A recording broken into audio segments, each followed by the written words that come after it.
Good morning, everyone. Good morning from El Paso. Good afternoon and good evening for students who are listening to me from different parts of the world, especially from Bangladesh. Thank you for joining me this morning. Uh, so the purpose of this morning session is to answer some of your questions. But before that, I would like to make some comments and try to help you if you aspire to come to the United States and for your higher study. Currently, in computer science and engineering, there are about 270,000 international students who are studying here. Among them are 1,800 Bangladeshi students. So you can see that there are 270,000 students from every parts of the world are studying here in both engineering and computer science major. Bangladesh kind of ranks 7th among them is 1,800 students. So there are a lot of opportunity for all of you. And it just needs some preparation. It just needs some perseverance. And so if you try, if you prepare well, there's every chance that you will find an university that fits your career path as well as your academic track record. So I always tell a student, anybody who contact me and say that, or do have a chance to study university in the United States, I always tell them that try it. And if you try it, you'll do it. It's something, it's not impossible to do it. But it needs some preparation. It needs some really planning to do that. So definitely you need to do that, okay? So the question I often hear from all of you, the first thing is that the rank of the university. I understand the ranking is a huge thing, and people tends to gravitate to the university with high rank. But technically, what I always tell that you have to find a university that matches your career aspiration, that also have funding and other financial incentives that you need to pursue higher ed here. Second, also it has to match also your academic preparation. So I would not get too worried about ranking. So there are like 2,900 university, really good university in the United States. Among them, like 120, we call them the Carnegie Research University. That's all you need to know. If you're really worried about ranking, just find university which has a Carnegie or sometimes it's called Research University. That's all you need to know. All those US News ranking, who is number 1, number 2, is basically very relevant. Many of us in the higher education community in the United States no longer really are very worried about those news. Okay, this is just a magazine ranking university. You don't have to really pay too much attention to it. So that's really the biggest things. I always hear this thing, so I thought I clarified that to you. The second thing, I also hear that today actually I've seen that students from many Bangladeshi universities actually listening to me. Some students from medical community, some from engineering, some from science. So often I was asked that whether the university you are graduating from Bangladesh has any relevance in the admission process. My experience shows there may be some, but it's not really big of a deal. Okay, so things really matters is your GPA and also your test scores, GRE, TOEFL, or IELTS. And the question often comes that why GRE is so important. Is that a predictor of success in your graduate school? The thing is that we encounter different kind of GPAs from throughout the world. So we have to kind of use a measure that generalize those GPA. So we tend to use GRE as a measure. So it's not only one thing that predict your success of getting an admission here. It is a combination of things, and it includes GPA, GRE, and many other things like how did you write your statement of purpose. All those things, your experience, all combination you need to know. So again, so the university you are graduating from Bangladesh may have very less relevance in terms of your aspiration to pursue higher education here. But first and foremost things you have to believe that if you really want to pursue a higher education, master's, PhD. You have to commit to it, and I know you can do it. Nothing is impossible. I always tell my story. So when I first got into Kuwait, my first year was not really that great. I was coming out from a family tragedy, and the GPA for my GPA in the first year was not that great. Obviously, it was more than 3, but it's barely more than 3. But I decided not to give up, and I did really well 3rd year, 4th year, and 2nd year, and that first year GPA did impact me in the beginning a little bit, but you know, as I continued to try, and I ended up getting a great graduate education in University of Oklahoma. So my suggestion to it that never ever give up. Okay, so that's what really the primary thing, that if you want, and never ever let anybody tell you, including myself, that what you can or cannot achieve. If you aspire to do something, you should do that. So that is really a big part of your path to higher education in the United States. I'm going to talk a little bit about University of Texas, El Paso. That's where I work, and this is where I have been for the last 19 years. It's an amazing university. Right now, we have 26,000 students here, and we have like a more than $100 million research expenditure. And if you follow the news, we have been ranked one of the Carnegie research university in the country. El Paso is a beautiful place to live. You know, more than 1 million people. It's like 300 days of sunny weather. Even the rest of the country was in deep freeze. We were wearing t-shirt. So it is a beautiful place to be, and it's a major research university with a major capability in engineering, health science, biology, and science disciplines. Currently, there are over 50 Bangladeshi students here. Among them, I think 43 are PhD students. So, and they're doing fantastic. Any Bangladeshi student who ever came to our university, they did so well, and I'm so proud of them. So each and every one of you have the ability to come and pursue higher education here. United States has the largest economy in the world. We need so many engineers. We need so many scientists. We need so many health science and business people. So our opportunities are abundant. You just have to find a way to take advantage of this opportunity. This is the most immigration-friendly country in the world. And our door is always open. And in this country, people from everywhere here. This United States is founded by immigrants, so it is a really melting pot of different culture. And you have if you work hard and if you focused, then nothing will stop you here. You will achieve your dream.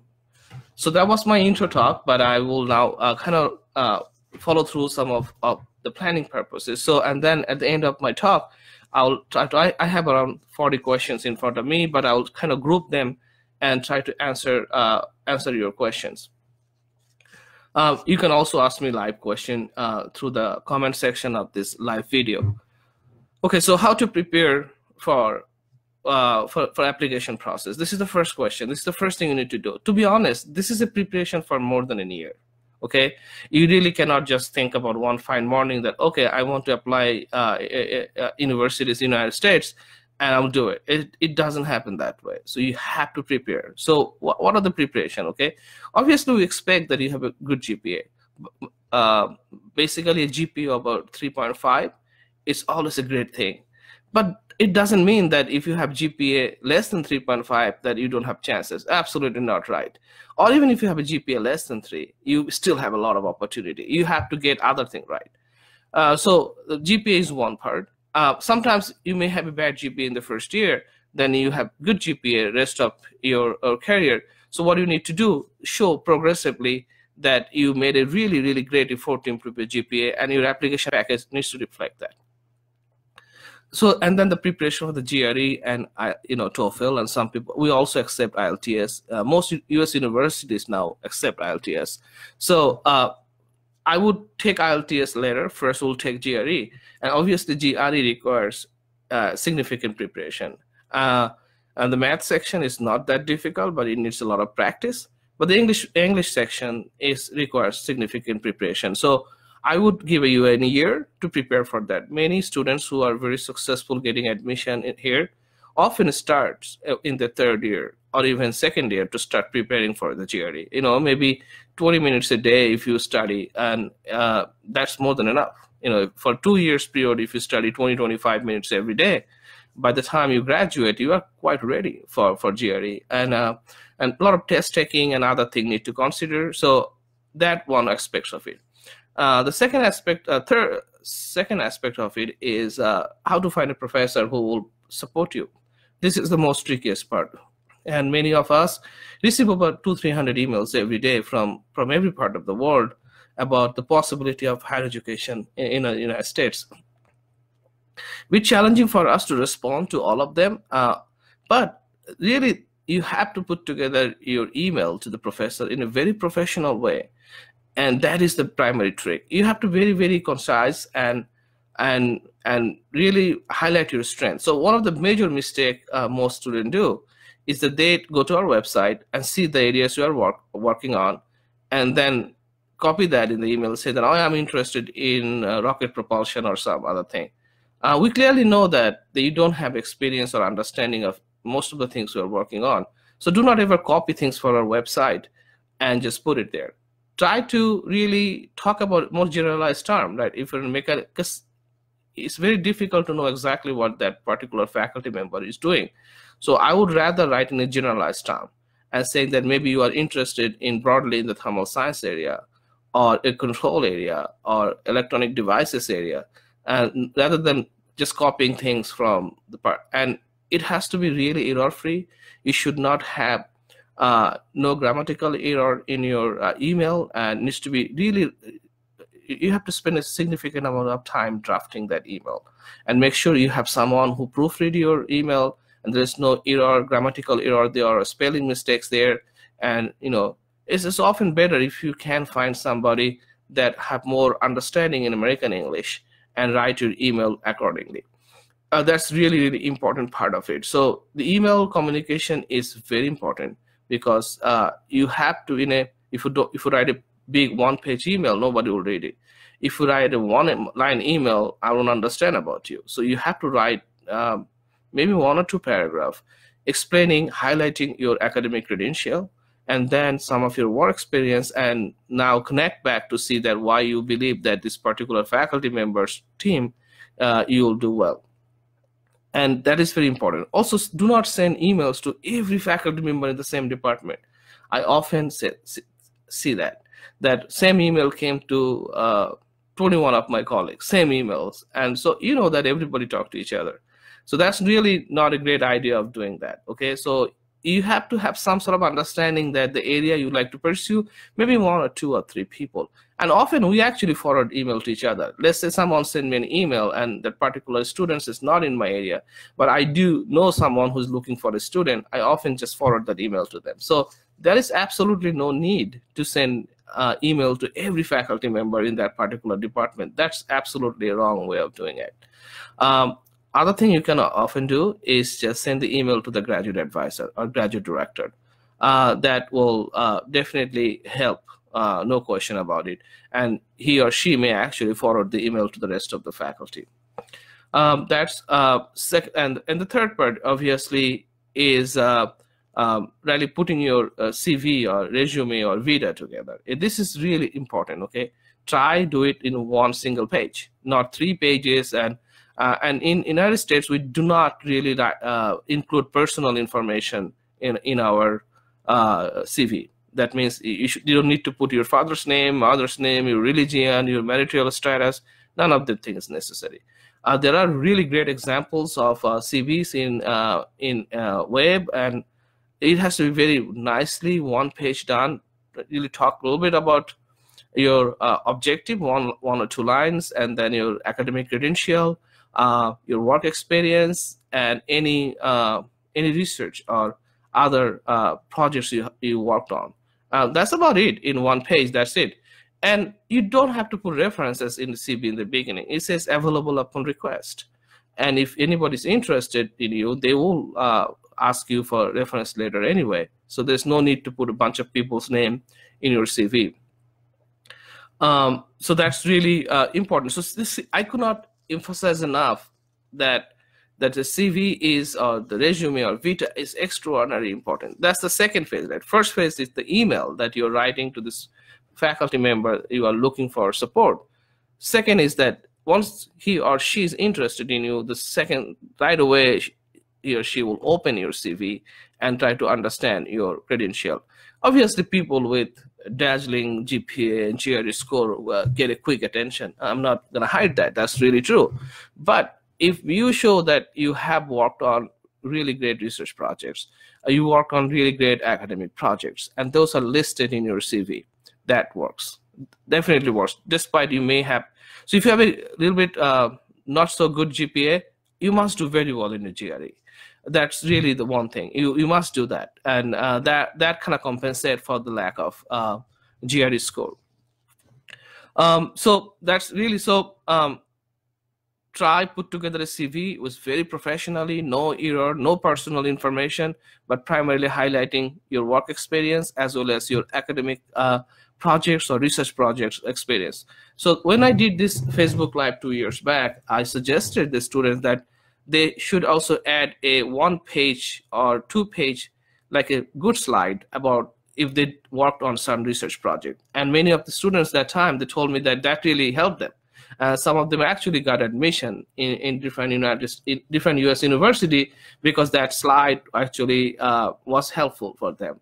So I often ask you to put together a 1-page, or if you worked on a, let's say you build a robot or something, or a drone, in a 1-page with a lot of pictures and objectives, put together a nice slide highlighting that particular project. That often helps. That kind of, that will be a little bit more details than just saying that I worked on a self-repair robots or something like that. It will definitely help. And sometimes we call them quad chart, but you don't have to go that complex. Just put a one-page chart that definitely help to solidify that. So you definitely do that. So I talked about having a good GPA, but even if you don't have a good GPA, you should have a great test scores, including GRE. That's too important. So any combination of those things are necessary. And I talked about that there are 2,900 US universities, good universities. Any of them should be good enough for you to pursue higher ed. And many of them has engineering, health science, and all sort of things. But among them are nearly 120, or I forgot, 130 of them are called Carnegie Research One University. And if you are too worried about ranking, only look for that ranking. That should be more than enough. So once you select a couple of universities that you like to apply, and you have a combination of good GPA and GRE score, your next thing is the writing emails. And that is really, really important. And I mentioned that it has to be very professional. I recommend you that you work with someone who are familiar with American English. So you do that, and it should be really not too long, not too short. Okay. Because you have to really catch their attention. So obviously it's be short, but not too short, not too long, but to the point. And do not copy those elements from our website saying, oh, you work on syngas fuel combustion, I'm interested in it. I know for sure that you are not interested in it because you don't know much about it. So, but rather than doing that, you kind of write in a generalized term of those things, and then connect back to your experience and saying that I should be able to do very good work in thermal sciences or control because I prepared myself well, because I not only did good in those courses, but as well as I did some projects. Of course, the next thing is really put together a CV or vita or resume, whatever you call it. I always recommend it should not be at your stage. It should not be more than 1 page. Absolutely not. It's just 1 page. So the people can quickly go over those. And it should not include any of your personal information, your mother's, father's name, or your marital status, nothing. It should just focus on, just briefly talk about your academic preparation. Just people say what degree you got. And then definitely your work experience, as well as some research and other project-based experience you have. This is really, really critical. So definitely you do that. So, and make sure again you need to have someone who actually really good in English and things like that should look at your resume and make sure there are no grammatical error. Use simple fonts, and obviously always send your resume in a PDF, not Word version. So those are the things. Is really all three things are very, very important. So that's and the final part is that, obviously I will talk about is that rejections, right? So as you start to explore the possibility of pursuing your higher education in the United States, there's a big chance that you'll get rejected, both by professors or universities. And often I see that students got very, very frustrated. And it's expensive, right? Most universities charge anywhere between $50 to $100 for admission. And it's often, if you apply for 10 universities, it's $500. And it's really, really expensive process. I completely understand that. And it often puts some financial strain and those things to students. So I would recommend you that be rational, right? You look at your package and try to understand that the category of US universities that you will be more marketable, and tends to focus on applying there. And then if you've been rejected, do not ever get discouraged. Okay, if you get discouraged, you are defeated. You have to continue to push. I have seen students apply many, many different times and eventually got in. I have a graduate student, former graduate student, who is a faculty member, tenure track faculty member in other US university. And he told me a story that he sent me emails so many times, I did not respond. But one Saturday morning, he sent me an email and I responded within 30 seconds. And that's it.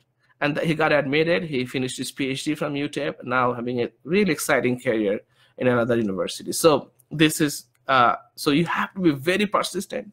You have to try really hard. I'm sure that many of you will make it. Many of you will really end up in the United States and support our really big research and development ecosystem.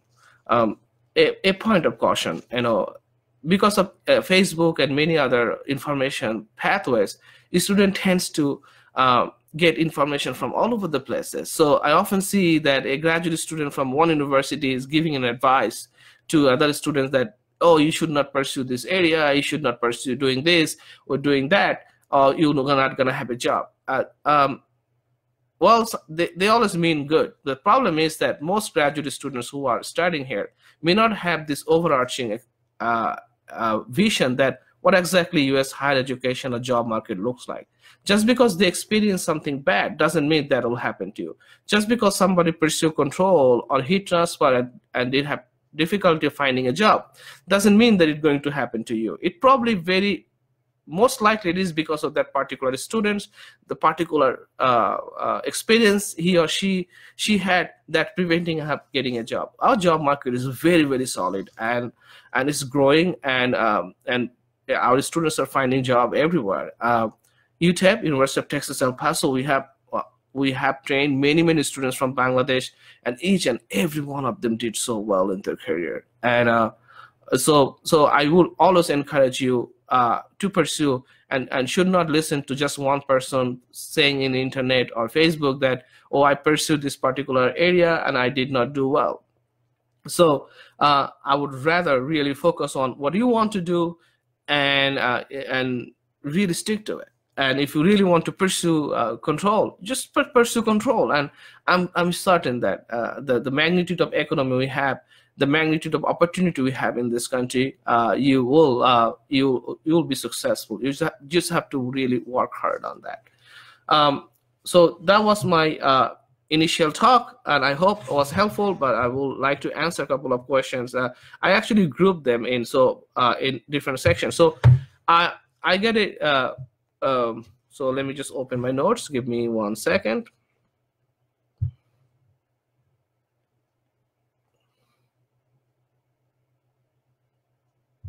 So this is so I got several questions from students who are pursuing medical education in Bangladesh, and they want to know that what's their opportunity in the United States, and they want to pursue public health and epidemiology and all other areas. So of course, a great pathway for a Bangladeshi trained physician to come to the United States is really take the USMLE exam and then find an internship or residency here, and then become a practicing physician. This path is always there. I've been there for the last 4 or 5 decades, but I have been seeing many of the students right now are coming to pursue public health, and but the public health or other health science graduate degrees. So the process is very simple. What I did, it's the same thing. So you have to have a good GPA or reasonably good GPA with a combination of good GRE score and IELTS score, and then write to different faculty member for to find possible funding. And most public health department, so they are either in health science department or mostly they're in the health science program, and they have plenty of funding. Most health science program have a lot of funding, and they're always looking for international students. So you apply to them, and then connect to your professor, and you just come. So when you're here, you pursue a public health degree or any other degree, you may want to take the USMLE exam and then pursue the actual practicing physician part, right? So again, good GPA and GRE score, plus contacting all the professor. Hopefully somebody will respond to you, and then from there the same process. So again, I got plenty of email of students that wants to pursue certain area. One of them, like, I want to pursue artificial intelligence and quantum computing and all the trendy projects and everything else. So good, these are really great thing. But what really need to focus on, that finding financial support, it may or may not be exactly in this area, but you have to be able to connect. So if you want to pursue certain things and there is no funding, you did not connect to any professors and didn't get any response, there is no point to stick to it. Okay, find out. I think it should be more general. That's what I always say, that, you know, because there are thousands of students every time apply to United States universities. So what you really need to do is just find someone who like your credential, wants to give you financial opportunity, and not too worry about exact the area you want to work on. Because you may be surprised coming here, you may actually like the area, those students. So my recommendation to you, and you may or may not want to listen to it, is that rather than really focusing on a particular specific topics, you really want to focus on a general idea, right? So rather than saying artificial intelligence or quantum computing, you may want to pursue computer science degree in a very general area of competitions, and then come and try to figure this out. So that's my recommendation. You need to first come here before you really focus on that. So two group of questions. Those will be my final questions I will answer. Those are like, one group say that I think I have almost 15 email on that, is my GPA is less than 3.5. Do I have any chance? Of course you have chance. You just have to make sure you have a combination of things. Okay, just because you have less than 3.5 GPA, the door is not closed at all. That's absolutely wrong. So, but what you need to really do is really try to get a great GRE score and combination of your GPA, and when you are and try to work on some research projects and do it, and make sure you highlight that, so that less than 3, and find universities that will accept your level of GRE score. So GPA is not end of it. You must try. You must find institution that admit people with that range of GPA, and you'll do fine. And once you come here and pursue MS, PhD, you'll be fine. As I mentioned, that we have so much job open, you know, and we have so much opportunity that you'll find it, and so it's not impossible. Another group of email is that my GPA is less than 3.0. Do I have any chance? Of course you have chance. Just because you have a bad experience in your undergraduate and you didn't do well, it should never close your door. Well, it's difficult now if you have a less than 3.0 GPA. It's kind of bit difficult to find a university that will accept you, but there are a lot of universities that will accept you. What you need to do, first thing, you need to have a stellar GRE score. So you need to really put a lot of effort on getting a great GRE score. And second, that now you should volunteer for doing research projects in the university. You must do that. And sometimes it's difficult because faculty tends to like the students with higher GPA, but just try it and make sure that is highlighted in your package.